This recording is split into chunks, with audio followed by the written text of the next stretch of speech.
Bismillahirrahmanirrahim. Assalamualaikum warahmatullahi wabarakatuh. Perkenalkan, nama saya Muhammad Asril Harfaiz, kelas M22J dengan nomor NIM 105721139422. Nah, di sini saya akan menjelaskan tentang pengaruh ekspor terhadap pembangunan ekonomi nasional dan regional di Indonesia. Ekspor dan impor adalah komponen vital dalam mendorong pertumbuhan ekonomi suatu negara. Selain untuk memenuhi kebutuhan domestik, perdagangan internasional juga berperan penting dalam meningkatkan pendapatan nasional dan daya saing global. Dalam konteks Indonesia, ekspor telah menjadi tulang punggung pertumbuhan ekonomi sejak beberapa dekade terakhir. Sebagai contoh, setelah mengalami krisis ekonomi pada tahun 1998 dengan kontraksi minus 13,12%, ekonomi Indonesia pulih dengan stabil di kisaran 5-6% per tahun. Negara maju seperti Eropa Barat, Amerika Serikat, dan Jepang telah lama menjadikan ekspor sebagai penggerak utama ekonomi mereka.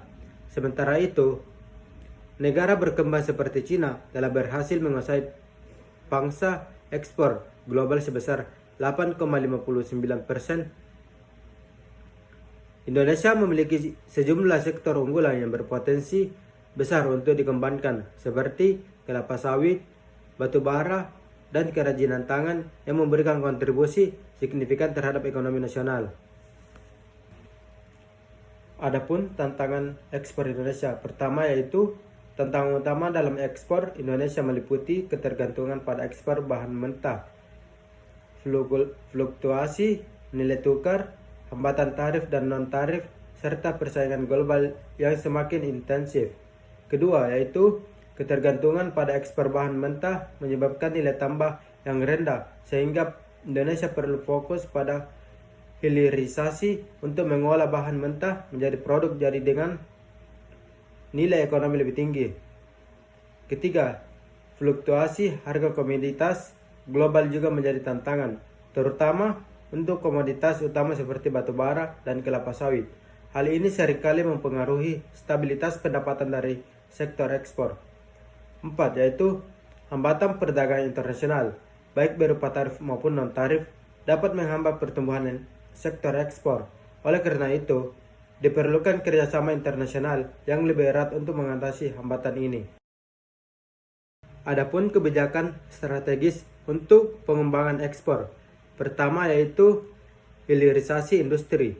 Salah satu solusi utama untuk meningkatkan nilai tambah ekspor adalah melalui hilirisasi.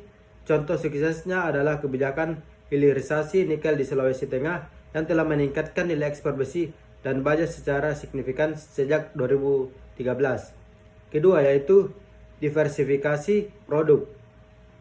Mengurangi ketergantungan pada satu atau dua komoditas utama dengan mengembangkan berbagai jenis produk baru untuk pasar ekspor. Diversifikasi untuk juga mampu mengurangi risiko ketergantungan pada fluktuasi harga satu komoditas tertentu. Ketiga, yaitu adopsi teknologi dan digitalisasi. Teknologi, terutama e-commerce, telah membuka peluang bagi usaha kecil dan menengah atau UKM untuk bersaing di pasar internasional. Pemerintah dan swasta perlu mendukung transformasi digital ini dengan menyediakan pelatihan dan infrastruktur yang memadai.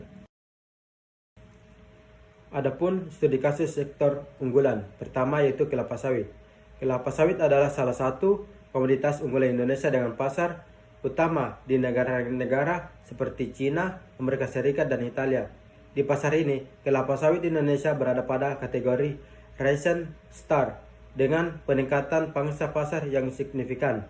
Adapun nikel di Sulawesi Tengah, kebijakan hilirisasi di sektor nikel telah menciptakan dampak luar biasa terhadap ekspor produk olahan nikel seperti besi dan baja. Nilai ekspor meningkat dari 0,75 juta US dollar pada 2013 menjadi 12,48 miliar US dollar pada 2022. Nah, yang terakhir yaitu peran ekspor dalam pertumbuhan ekonomi regional. Ekspor tidak memberikan kontribusi pada ekonomi nasional, tetapi juga berdampak signifikan pada ekonomi daerah. Contoh yaitu Sulawesi Selatan dan Jawa Barat adalah dua wilayah yang mencatatkan pengaruh besar dari ekspor terhadap produk domestik regional bruto atau PDRB. Ekspor komoditas unggulan dari kedua daerah ini memberikan kontribusi signifikan terhadap perekonomian lokal dan nasional. Memperkuat sektor ekspor di berbagai wilayah Indonesia menjadi langkah strategis untuk menciptakan pembangunan ekonomi yang inklusif dan berkelanjutan. Nah, adapun kesimpulan dari materi tersebut yaitu pertama, ekspor memegang peran penting dalam pertumbuhan ekonomi Indonesia dengan kontribusi besar dari sektor unggulan seperti kelapa sawit, batubara, dan kerajinan. Kedua yaitu tantangan utama yang dihadapi termasuk ketergantungan pada bahan mentah, hambatan perdagangan internasional, dan fluktuasi harga komoditas global. Ketiga yaitu solusi yang dapat diambil adalah fokus pada hilirisasi, diversifikasi produk ekspor, dan adopsi teknologi digital untuk mendukung pelaku usaha kecil dan menengah.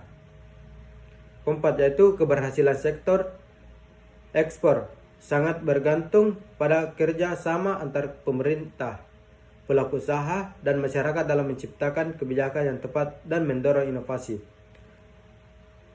Mungkin itu yang bisa saya sampaikan. Apabila ada salah dan kurang mohon dimaafkan. Billahi fi sabil haq fastabil horat. Assalamualaikum warahmatullahi wabarakatuh.